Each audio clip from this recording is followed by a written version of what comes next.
उत्तर प्रदेश दौरे के दौरान पीएम नरेंद्र मोदी ने बनारस हिंदू विश्वविद्यालय में 100 बेड के मातृ और शिशु स्वास्थ्य विंग का निरीक्षण किया। इस दौरान उनके साथ राज्यपाल आनंदीबेन पटेल और मुख्यमंत्री योगी आदित्यनाथ मौजूद रहे। उत्तर प्रदेश के वाराणसी में प्रधानमंत्री नरेंद्र मोदी ने 1500 करोड़ रुपए के अधिक के विभिन्न विकास परियोजनाओं का उद्घाटन किया। इस दौरान पीएम मोदी ने कहा कि आज काशी के विकास से जुड़े 1500 करोड़ रुपए के अधिक परियोजनाओं का शिलान्यास और लोकार्पण करने का अवसर मुझे मिला है। काशी ने दिखा दिया है कि वो रुकती नहीं है। प्रधानमंत्री नरेंद्र मोदी ने कहा कि देश में आधुनिक कृषि इंफ्रास्ट्रक्चर के लिए जो 1 लाख करोड़ रुपए का विशेष फंड बनाया गया, उसका लाभ अब हमारी कृषि मंडियों को भी मिलेगा। ये देश के कृषि मंडियों के तंत्र और औद्यानिक और सुविधा संपन्न बनाने की तरफ एक बड़ा कदम है।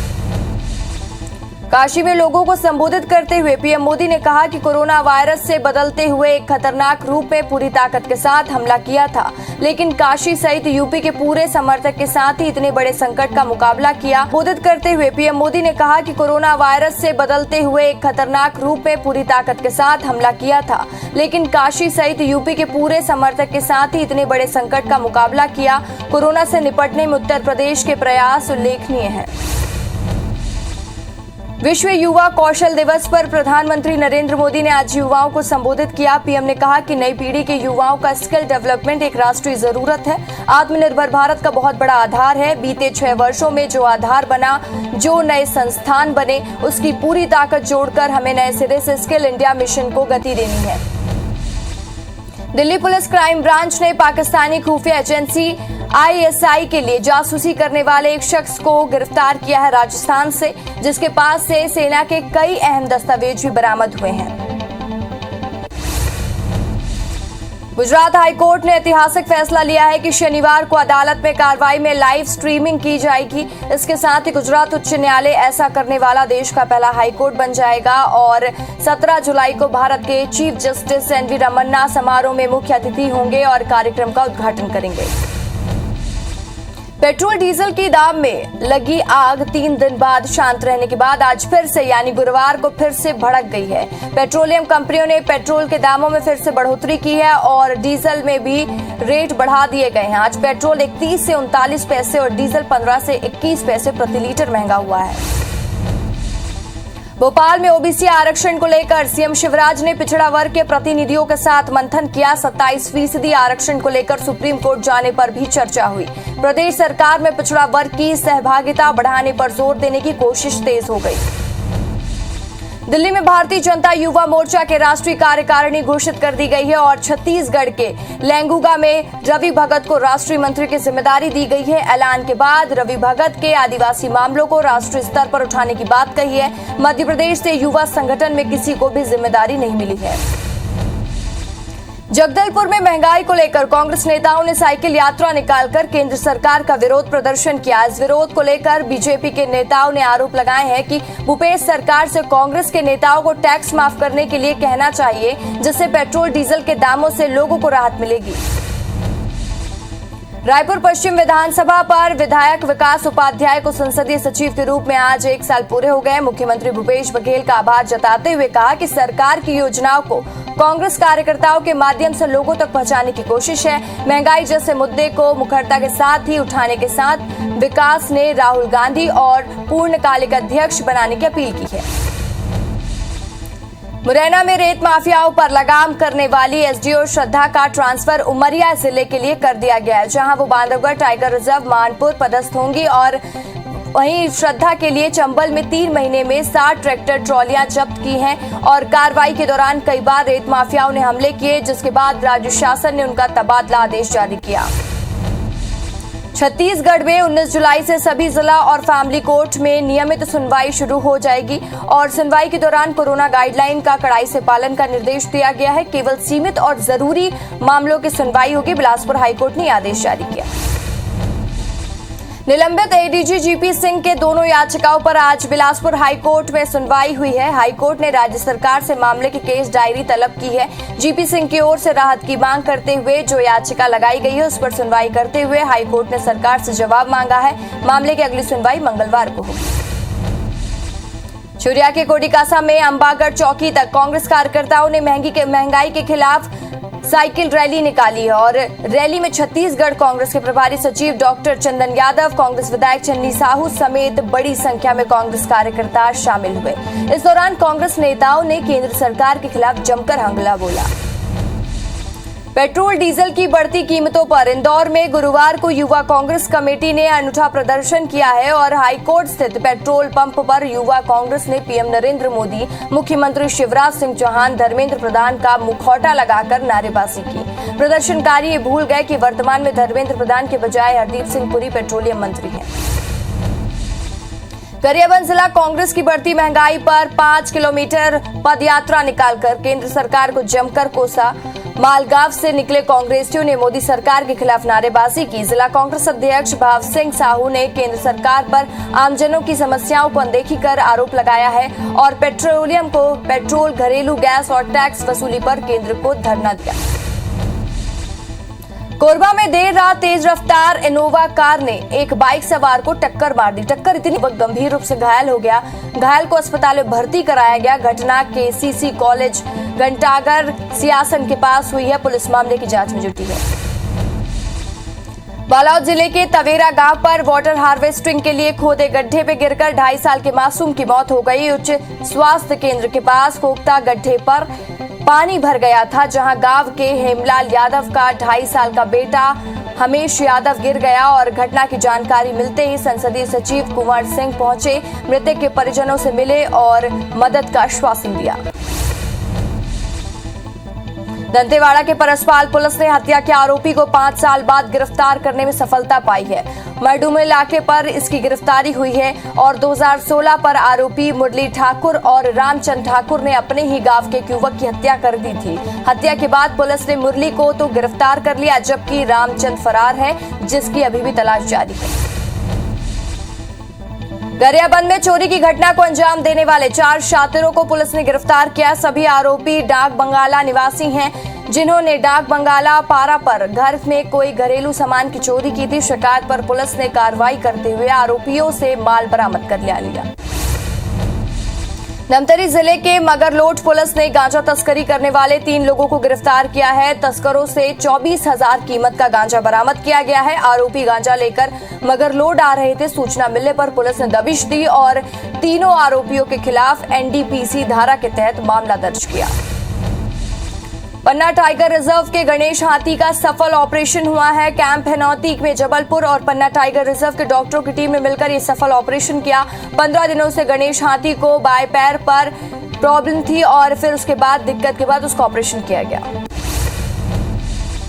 गरियाबंद के देवभोग विकास खंड में 4 शिक्षक बरसों से नदारत हैं। शिकायत के बाद भी कोई कार्रवाई नहीं होने से ग्रामीणों में जामगांव पहुंचे और एसडीएम टोपो से इसकी शिकायत की। और वहीं घोराकोट के कोसरा पर मिडिल स्कूल में दहीगांव पर स्कूल के 4 शिक्षक साल भर से नदारत हैं और बीसीओ और शिक्षकों के खिलाफ शिकायत ऊपरी विभाग तक नहीं भेजने का आरोप लगे हैं। पेंड्रा में तहसीलदार ने पीडीएस चावल से भरे ट्रक को जब्त कर मरवाही थाने में हवाले कर दिया है और चावल लोड करने वाली शासकीय उचित मूल्य की दुकान को भी तहसीलदार ने सील कर दिया है। मामले में फूड इंस्पेक्टर जांच कर रहे हैं और तहसीलदार को ग्रामीणों की उचित मूल्य की दुकान से अफरा तफरी करने की शिकायत मिली थी। पेंड्रा पुलिस ने नौकरी लगवाने और शादी का झांसा देकर दुष्कर्म करने वाले आरोपी को गिरफ्तार कर लिया है। पुलिस के मुताबिक पीड़िता ने 13 जुलाई को गोरखपुर के रहने वाले मनीष दास उर्फ सलीम खान के खिलाफ शिकायत दर्ज कराई थी कि आरोपी ने शादी का झांसा देकर दुष्कर्म किया और धमकी देकर घर से निकाल दिया।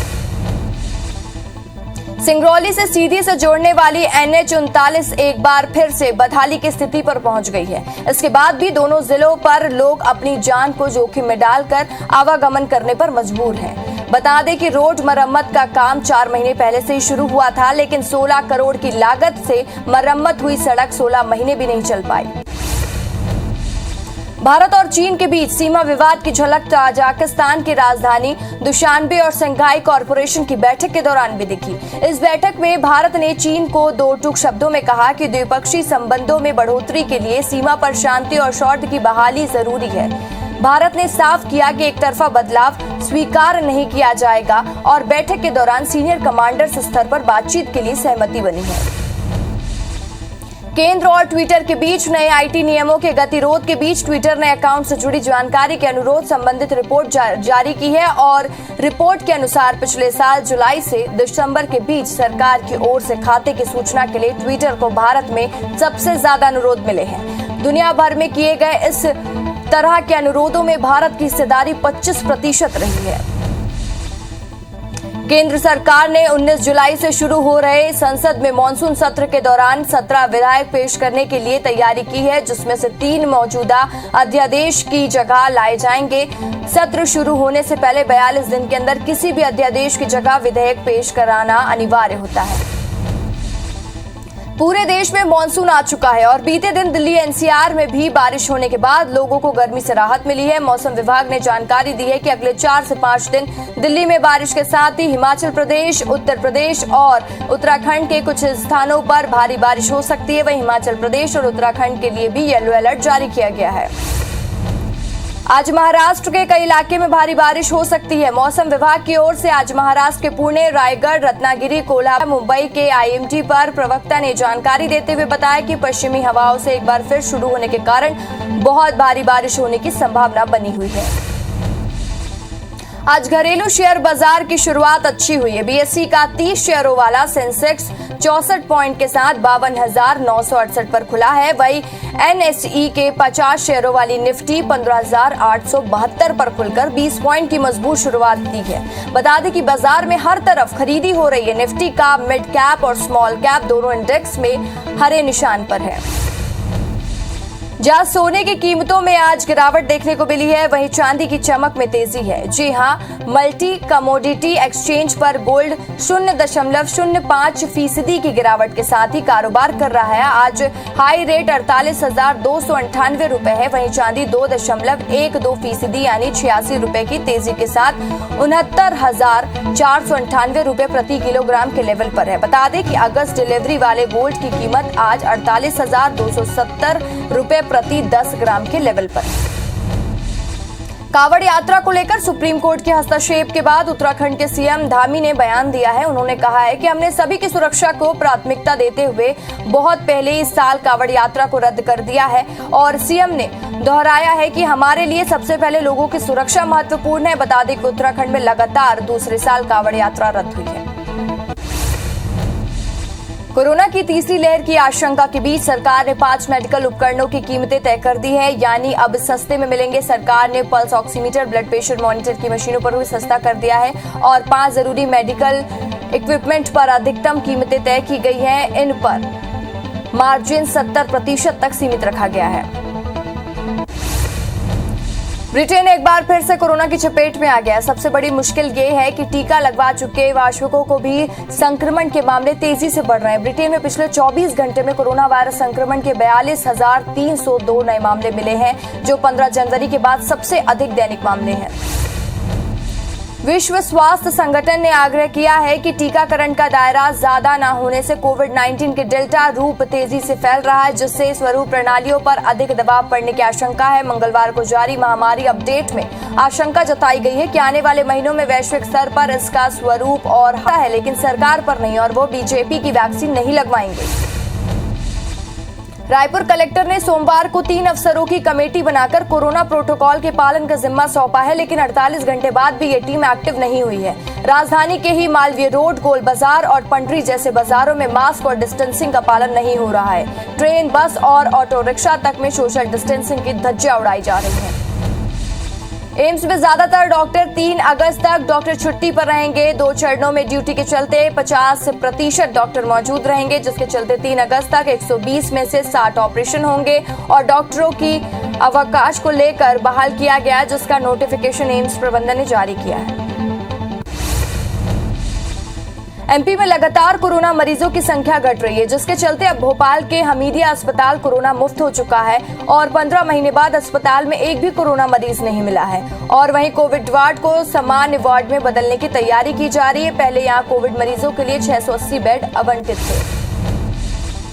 भोपाल से मुंबई के लिए आज से रोजाना नाइट फ्लाइट की सुविधा शुरू की जाएगी। रात 9:50 पर राजा भोज एयरपोर्ट पर एयर इंडिया की ये फ्लाइट रवाना होगी। अब तक मुंबई के लिए हफ्ते में सिर्फ 4 दिन फ्लाइट मिलती थी। मुंगेली में कलेक्टर ने एक संशोधित आदेश जारी किया है, जिसमें जिले के सभी दुकानों को खोलने के समय सीमा को समाप्त कर दिया है, जबकि जिले में धारा 144 लागू की गई है। वहीं नियमों के उल्लंघन करने पर कार्रवाई की जाएगी। रतलाम निवासी विशाल भट्ट का फोन गलती से जशपुर की नाबालिग को लग गया और इसके बाद दोनों में बातें होने लगी। इसी बीच युवक ने गांव में पुनियाराम की मदद से नाबालिग को रतलाम बुला लिया, जिस पर परिजन ने पुलिस की शिकायत की और इसके बाद पुलिस ने दोनों को गिरफ्तार करते हुए नाबालिग को उसके परिजन को सौंप दिया है।